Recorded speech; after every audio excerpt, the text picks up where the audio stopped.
नमस्कार.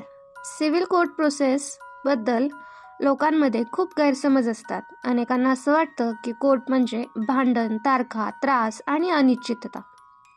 प्रत्यक्षात civil court process हा एक ठरलेला, कायद्याने बांधलेला आणि स्टेप बाय स्टेप चालणारा प्रकार आहे, ज्याचा उद्देश शिक्षा देणं नसून वाद कायदेशीर आणि शांतपणे सोडवणं हा असतो. आज आपण फक्त सिव्हिल केसेस संदर्भात सुरुवातीपासून शेवटपर्यंत कोर्टमध्ये नेमकं काय काय होतं हे सविस्तरपणे समजून घेणार आहोत. सिव्हिल केस म्हणजे दोन व्यक्ती, कुटुंब किंवा संस्थांमधील खाजगी स्वरूपाचा कायदेशीर वाद. घर, जमीन, पैसे, करार, भाडे, डिवोर्स, कस्टडी यासारखे विषय सिव्हिल लॉ अंतर्गत येतात. सिव्हिल केसमध्ये कोणालाही जेल होत नाही आणि शिक्षा दिली जात नाही.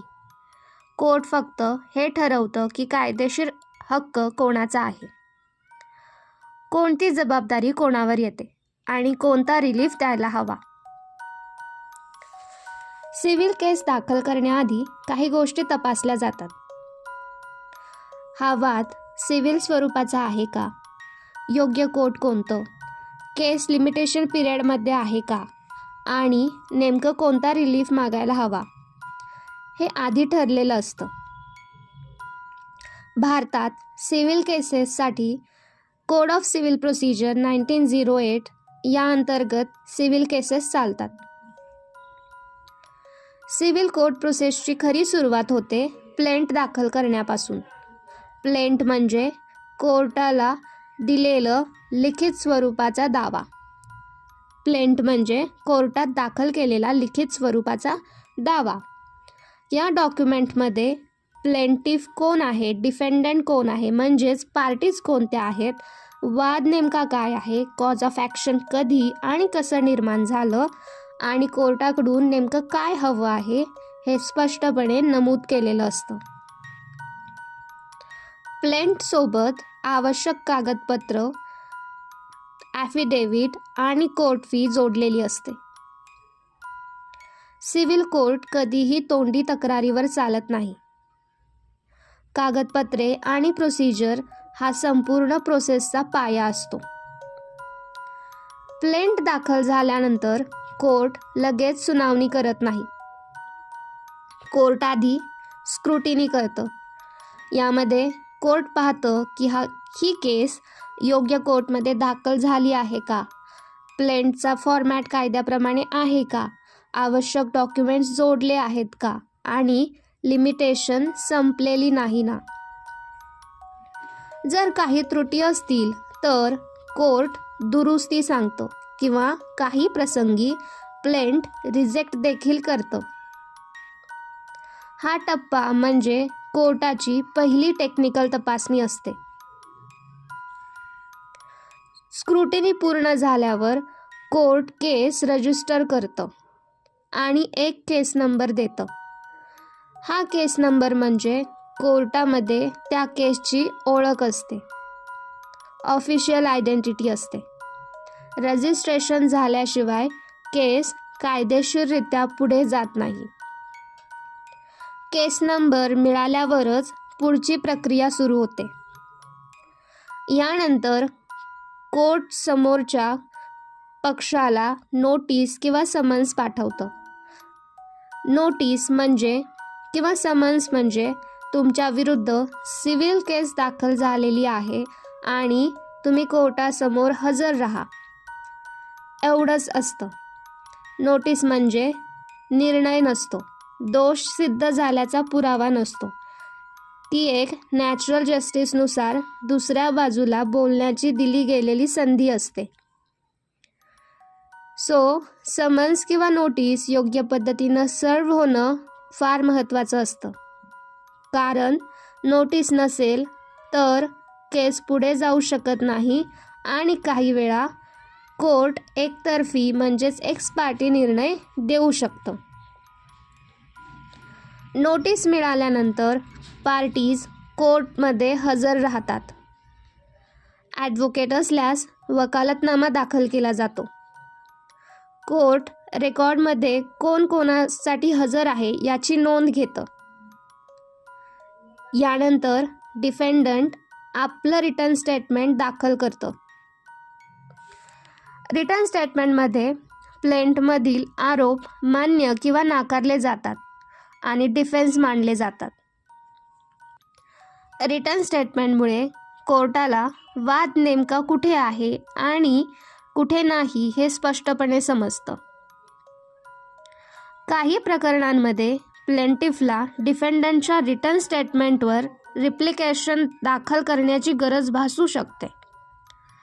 रिप्लिकेशनमुळे प्लीडिंग्स पूर्ण होतात, म्हणजे दोन्ही बाजूंचं म्हणणं कोर्टाच्या समोर आलेलं असतं. यानंतर हिअरिंग्स सुरू होतात. सिव्हिल कोर्टमध्ये प्रत्येक हिअरिंग म्हणजे आर्ग्युमेंट्स नसतात.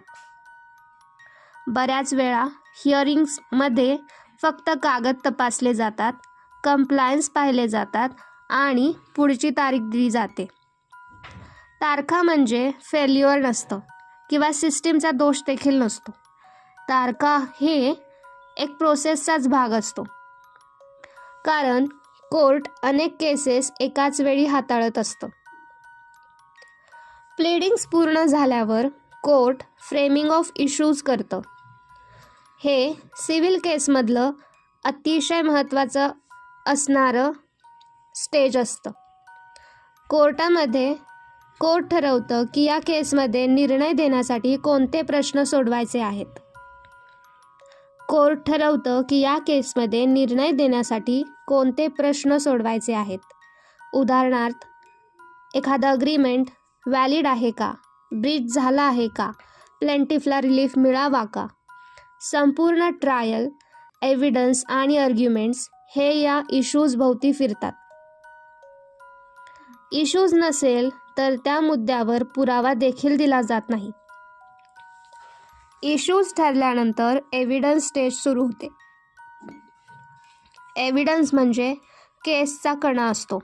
एव्हिडन्समध्ये डॉक्युमेंट्स, ॲफिडेव्हिट्स आणि काही प्रकरणांमध्ये ओरल एव्हिडन्स दिलं जातं. एव्हिडन्स कसं तपासायचं हे भारतीय साक्ष अधिनियम 2023 या कायद्यात सांगितलेलं आहे. कोर्ट हे भावना, सिंपती किंवा आरोप पाहत नाही.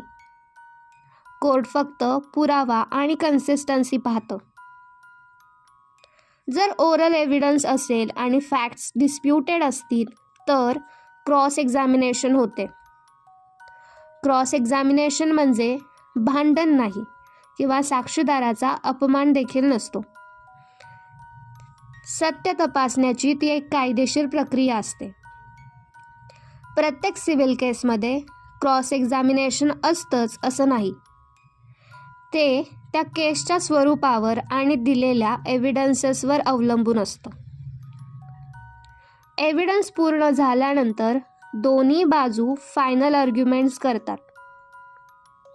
आर्ग्युमेंट्स म्हणजे भावनिक भाषण नसून फॅक्ट्स, एव्हिडन्स आणि कायदा हे लॉजिकली जोडून कोर्टासमोर मांडणं असतं. कोर्ट पाहतं की काय सिद्ध झालं आहे आणि काय सिद्ध झालेलं नाही. यानंतर कोर्ट जजमेंट देतं. जजमेंट म्हणजे एका दिवसाचा निर्णय नसून संपूर्ण प्रोसेसचा निष्कर्ष असतो. जजमेंटवर आधारित डिक्री पास केली जाते. सिव्हिल केसमध्ये कोर्ट इंजंक्शन, इव्हिक्शन ऑर्डर, मनी रिकव्हरी किंवा कॉम्पेन्सेशन असा रिलीफ देऊ शकतं. सिव्हिल कोर्ट्समध्ये शिक्षा नसते तर कायदेशीर उपाय दिले जातात. जजमेंटनंतर डिक्रीची एक्झिक्युशन, कंप्लायन्स किंवा अपील यासारखे पुढचे टप्पे येऊ शकतात, पण ते स्वतंत्रपणे प्रक्रियेत असतात. स्वतंत्रपणे त्याची पुन्हा प्रक्रिया असते. सिव्हिल कोर्ट प्रोसेस संथ वाटू शकते कारण ते केअरफुल आणि बॅलन्स्ड आहे म्हणून. सिव्हिल कोर्ट म्हणजे भीतीची जागा नाही आहे, तर ते हक्काचं कायदेशीर पद्धतीनं ठरवलेली व्यवस्था आहे. सो प्रोसेस समजून घेतली की कोर्टाबद्दलचा गोंधळ आणि ती का स्लो आहे हे सुद्धा समजतं. आय होप तुम्हाला या एपिसोडमध्ये संपूर्ण माहिती मिळाली असेल. जर तुम्हाला माहिती मिळाली असेल आणि समजली असेल तर नक्कीच चॅनलला लाईक, शेअर अँड सबस्क्राईब करा. धन्यवाद.